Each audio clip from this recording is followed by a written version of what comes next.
नमस्कार व्यूअर्स, मैं अजीत सिन्हा मगध अवतार से आज एक महत्वपूर्ण घोषणा करने जा रहा हूं। मैं प्रधानमंत्री श्री नरेंद्र मोदी से बहुत प्रभावित हूं और मैं चाहता हूं कि मगध अवतार के सारे परिवार की तरफ से 10 फीट का चांदी का मूर्ति उनका बनाकर और दिल्ली में कहीं स्थापित करना चाहता हूं। मैं इतना प्रभावित हूं नरेंद्र मोदी से।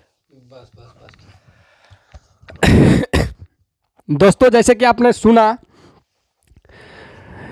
कि अजीत कुमार सिन्हा जी ने ये ऐलान किया है मगध अवतार के पूरे परिवार की तरफ से कि नरेंद्र मोदी जी का चांदी का मूर्ति, वो भी 10 फीट का लगवाने का इनका लक्ष्य है कि हम लगाएंगे। तो कहाँ पर लगवाएंगे और क्यों लगवाना चाह रहे हैं, और मगध परिवार के पूरा लेकर के, तो ये मगध परिवार में हम भी आ जा रहे हैं, यानी कि हमारा जब से भी पैसा कटने वाला है, लगने वाला है, तो हमको जानना तो अधिकार है ना भाई कि क्यों आखिर इतना बड़ा कदम जो कि आप उठा रहे हैं। ये मगध अवतार पर ब्रेकिंग न्यूज है जो कि आप लोग सुन रहे हैं अभी अभी। अजीत कुमार सिन्हा द्वारा किया गया वादा है, ये इनका ऐसे ही ये नहीं बोलते, हवा हवाई में नहीं बोलते। ये अगर बोल दिए कि प्रधानमंत्री नरेंद्र मोदी का प्रतिमा चांदी का वो भी 10 फीट का बनवाएंगे तो बनवाएंगे, ये फिक्स है। इसका आखिर इन्होंने ऐसा इनका दिमाग में क्यों आया और कौन सा काम ऐसा प्रधानमंत्री नरेंद्र मोदी जी ने कर दिया है जिस पर ये प्रभावित होकर के इस तरह का फैसला लिए हैं। तो चलिए हम जानते हैं आज अजीत कुमार सिन्हा जी से कि आखिर आपने ऐसा बड़ा ऐलान कैसे कर दिए, इतना ठंडी की मौसम में इतना गर्मा गर्मी और न्यूज आप कैसे परोस दिए जो कि जनता को भी, जो भी देख रहा होगा इस वीडियो को, तो उसको भी कंबल हटा करके फेंक दिया होगा। हमें पूरी उम्मीद है कि इस तरह का बयान जो आप दे दिए। तो चलिए बताइए कि आखिर प्रधानमंत्री नरेंद्र मोदी जी का मूर्ति आप फिर क्यों आप बनवाना चाह रहे हैं, और गांधी जी जो महात्मा गांधी हैं उनका आप चांदी का मूर्ति क्यों नहीं बनवाना चाह रहे हैं, जो कि हमारे देश को आज़ाद दिलाने में अहम हिस्सा है। राष्ट्र पिता कहे जाने वाले महात्मा गांधी का मूर्ति आखिर क्यों नहीं बनवाना चाह रहे हैं। आप नरेंद्र मोदी से इतना प्रभावित क्यों है भाई, ये जानना चाह रहे हैं। हम नहीं जानना चाह रहे हैं, पूरा दर्शक जानना चाह रहा है। तो बताइए अजीत कुमार सिन्हा जी। मैं नरेंद्र मोदी जी का इसलिए प्रभावित हूँ, इससे ज़्यादा प्रभावित हूँ। हालांकि महात्मा गांधी ने बहुत अच्छा काम किया है, उन्होंने देश को आज़ादी दिलाने में अग्रणी थे। उनके साथ लेकर के लोग को उन्होंने आज़ादी दिलाने में बहुत साथ दिया है, बहुत उसने कष्ट भी झेला है। लेकिन महात्मा गांधी में पूरे देश का नज़र है, पूरे देश उनके पीछे पड़ा हुआ, उनको सपोर्ट हर पूरे देशवासी करते हैं। लेकिन नरेंद्र मोदी को देशवासी सपोर्ट नहीं करते हैं। बहुत से विपक्षी नेता जो हैं, वो तो खासकर विपक्षी नेता, उन लोगों उनका टांग खींचने में लगे रहते हैं। हालांकि इन्होंने बहुत अच्छा काम किया है, लेकिन उनका टांग खींचते हैं। जो काम इन्होंने किया है वो काम महात्मा गांधी भी कर सकते थे, उसके बाद बने जवाहरलाल नेहरू वो भी कर सकते थे, इंदिरा गांधी भी कर सकती थी, राजीव गांधी भी कर सकते थे, मनमोहन सिंह भी कर सकते थे। लेकिन वो सब नहीं किए, उन्होंने इस पर ध्यान नहीं दिया। वो काम नरेंद्र मोदी जी ने किए। अरे कौन सा काम किया नरेंद्र मोदी जी ने, इतना बड़ा बड़ा डींग हाँक रहे हैं आप, इतना बड़ा बड़ा फेंक रहे हैं, जनता को कंबल फेंकवा करके आप दिखवा रहे हैं। क्या काम किया वही तो जानना, हम सुनना चाह रहे हैं। क्या किया क्या नरेंद्र मोदी जी ने अभी तक, क्या किया जो महात्मा गांधी भी नहीं कर पाए, जो भी कांग्रेस के बड़े बड़े नेता हैं वो भी नहीं कर पाए। तो आखिर किया क्या? मनमोहन सिंह इतना विकराल जिसको माना जाता है कि प्रधानमंत्री थे, वो भी नहीं कर पाए, सोनिया गांधी नहीं कर पाई। तो कौन सी काम है, काम बताइए। काम जनता को ऐसी बरगलाने से नहीं चलेगा, काम बताइए, काम गिनवाइए। बता रहे काम क्या किया, बताइए। बता रहे हैं। जैसे कि देश अभी तक 70 साल से इन मुद्दे पर उलझा रहता था, हमेशा यही मुद्दा पर बात उठता था, इसी मुद्दे पर उलझा रहता था, जिसने प्रधानमंत्री नरेंद्र मोदी ने उस उलझन को हटा दिया। जैसे सबसे पहला मुद्दा था अयोध्या विवाद, उसमें हमेशा बाबरी मस्जिद और राम मंदिर हर इलेक्शन में बात उठता था, और उस बात को लेकर हमेशा चर्चा का विषय बना रहता था। और कभी कभी उसमें झगड़ा भी हो जाता था, हिंदू मुस्लिम में हमेशा झगड़ा होते रहता है बाबरी मस्जिद और राम मंदिर में। उसका मुद्दा को उन्होंने सुलझा दिया, अयोध्या विवाद आज खत्म हो गया है। अयोध्या विवाद में कहीं पे हल नहीं होता है। दूसरा मुद्दा है कश्मीर समस्या। 70 साल से कश्मीर समस्या था, उस समस्या को उन लोग भी सुलझा सकते थे, लेकिन उन्होंने उलझा के रखा उस समस्या को, और दिन प्रतिदिन बढ़ते ही चला गया उस समस्या को उन्होंने सुलझा दिया। तीसरा समस्या है 3 तलाक। 3 तलाक होने से मुस्लिम महिला को बहुत फायदा हुआ। आज जितनी भी मुस्लिम महिला है वो खुश है, लेकिन उन लोगों ने इस समस्या को नहीं सुलझाया, उनने उसको उलझा के रखा। और चौथा समस्या भी है जो उसको सुलझाने की कोशिश में लगे हुए हैं। हो सकता है 24 इलेक्शन के बाद ये 2-3 समस्या और सुलझ जाएगा, जिसका मैं चर्चा बाद में करूंगा, अभी मैं इस न्यूज में नहीं करना चाहता हूं।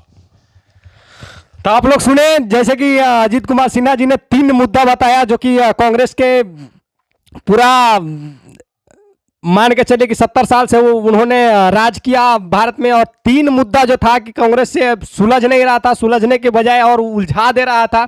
जैसे कि राम मंदिर को ही आप लेकर के चलिए, राम मंदिर का पूरा केस पे केस चला रहा था, ये तारीख पे तारीख वाली बातें चल रही थी और सुलझने का कोई नाम नहीं ले रहा था। तो नरेंद्र मोदी जी का ही यह देन है कि आज राम मंदिर अयोध्या में बन गया है, पूरी तरह बनने को तैयार है। और 22 आप लोगों को बता दें 22 जनवरी को अयोध्या में राम जी का प्राण प्रतिष्ठा है। वहां पर देश के पूरे जनता वहां पर पहुंचे और हम लोग भी मगध अवतार टीम भी वहां पर पहुंचेगी, और वहां का नज़ारा क्या होगा, जो भी नहीं पहुंचेंगे वो हमारे वीडियो के माध्यम से देख लेंगे कि दृश्य क्या होगा, देखने लायक दृश्य होगा।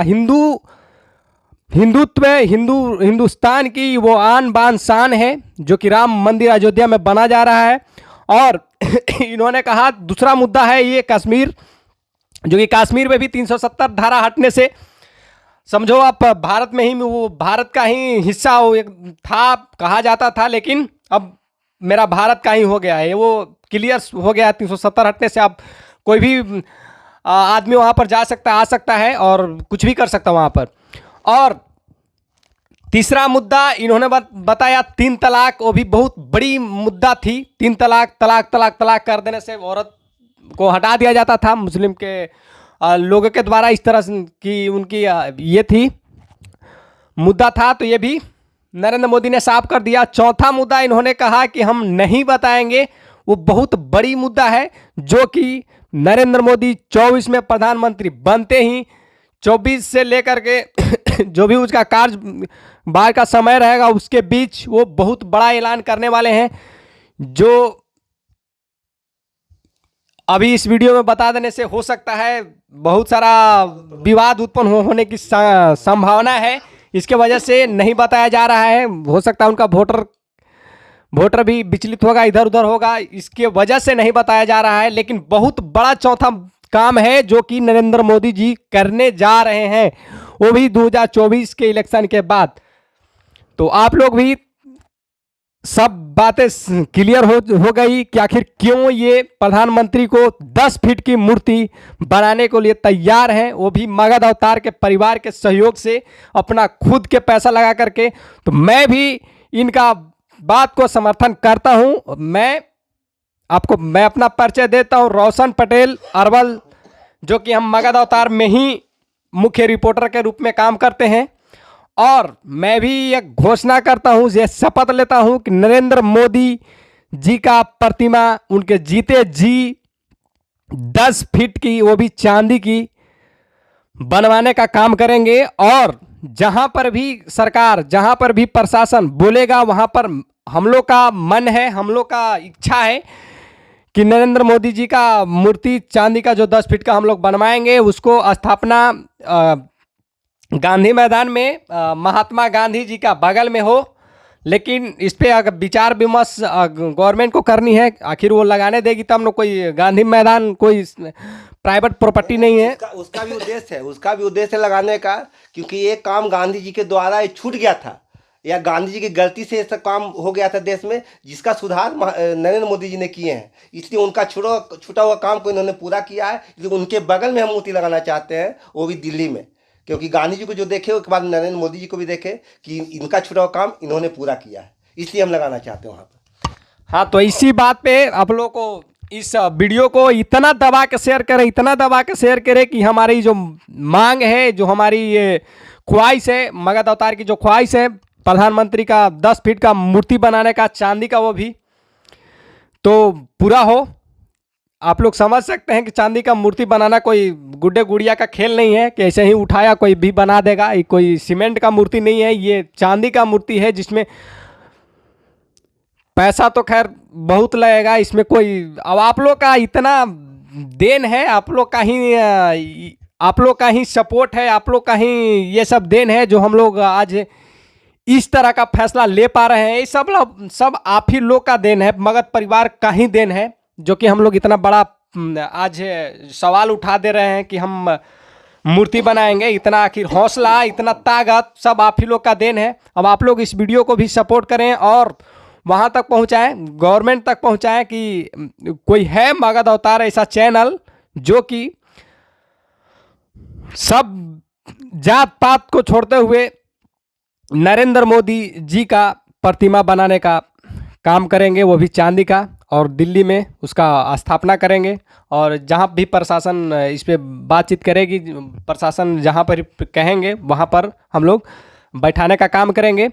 तो इस वीडियो को आप लोग लगातार शेयर करते रहें और एक लाइक और एक कमेंट भी ज़रूर करेंगे। कमेंट करना तो बिल्कुल नहीं भूलिएगा, ताकि हमको ये पता चले कि हमारा जो लिया गया फैसला गलत है या सही है। वो भी आप लोग कमेंट्स के माध्यम से बताएंगे हम लोगों को कि हम लोग इतना बड़ा फैसला लिए हैं, तो आखिर पूरा हम लोग का करना है। अब दिल जान लगा देंगे उसको पूरा करने में, कोई भी हालत में, किसी भी हालत में पूरा करके ही रहेंगे।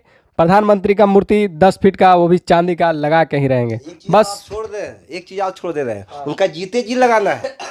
जीते जी, सब लोग मरने के बाद हम जीते जी लगाना चाहते हैं, जिसको नरेंद्र मोदी जी भी देखें कि मेरी मूर्ति का स्थापना हुआ, क्यों लगाया गया है, ये भी लोग जाने, और नरेंद्र मोदी जी भी जाने कि क्यों लगाया गया है। हमको लोग चाहता है या नहीं चाहता है। विपक्षी जो हल्ला करता है, चौकीदार चोर है, फलाना चोर है, कभी कुछ बोलता है, कभी कुछ बोलता है, ये सबसे ऊपर उठ करके हम लगाना चाहते हैं कि देखिए आपका चौकीदार चोर नहीं है, कितना बड़ा काम किया है। ये जो बोलते हैं विपक्ष चौकीदार चोर है, चोर कौन है वो पता चल रहा है अभी, कौन चोर है, कहाँ चोर है, सब नज़र आ रहा है। इसलिए गलत मुद्दा को मत उठाइए। और हम इनका मूर्ति लगा करके लोगों को ये जानकारी देना चाहते हैं कि देखें हमारे मोदी कैसा काम करते हैं, हमारे प्रधानमंत्री कैसा काम करते हैं। अगर इसी तरह का प्रधानमंत्री सारे होते तो बहुत देश आगे निकल जाता। लेकिन बैलक हम लोग का है, बैडलक हम लोग का है कि आज 70 साल के बाद ऐसे प्रधानमंत्री मिले हैं जो देश को अभी भी बहुत आगे निकाल दिए हैं, और अगर 24 में आ गए तो और आगे निकाल देंगे। धन्यवाद। तो अब वीडियो को ज़्यादा लंबा नहीं करेंगे, सारी जो हम लोग का कहानी थी तो समाप्त होती है, और हम लोग उस पर जो भी हम लोग फैसला लिया है उस पर काम करने का आज से ही काम कर देंगे, शुरू काम कर देंगे हम लोग। और आप लोग का बस, आप लोग से कुछ नहीं चाहिए, हम लोग कोई चंदा वंदा मांग करके उनका चांदी का मूर्ति बनाने का फैसला नहीं किया है कि चंदा ले लेकर, कटोरा लेकर के, वैसा काम नहीं होगा। हम लोग खुद अपने पैकेट से लगाने वाले हैं, मगध अवतार की पूरा परिवार लगाने वाली है। आप लोग से बस इतना मांगेंगे ज़रूर कि इस वीडियो को शेयर करें, लाइक करें, और सब्सक्राइब, मेरा चैनल अगर अभी तक नहीं किए हैं तो सब्सक्राइब कर लें। बस इतना ही चाहिए, और कुछ नहीं चाहिए आप लोगों से।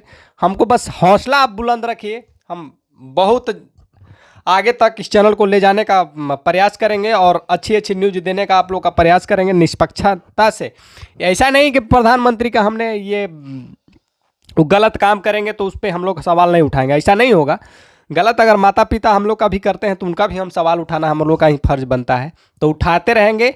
और जो भी गलत करेगा, जो भी भ्रष्टाचार कहीं भी होते रहेगा, वहाँ पर कूद पड़ेंगे एकदम हनुमान बन करके। और वहाँ पर जो भी कर्मचारी, भ्रष्ट कर्मचारी जो भी रहेंगे, उन पे सवाल दागते रहेंगे, और जब तक दागेंगे तब तक वो भ्रष्ट करना बंद न कर देंगे। तो थैंक्स, धन्यवाद। मैं इतना करके रोशन पटेल, अजीत कुमार सिन्हा के साथ, मगध अवतार से।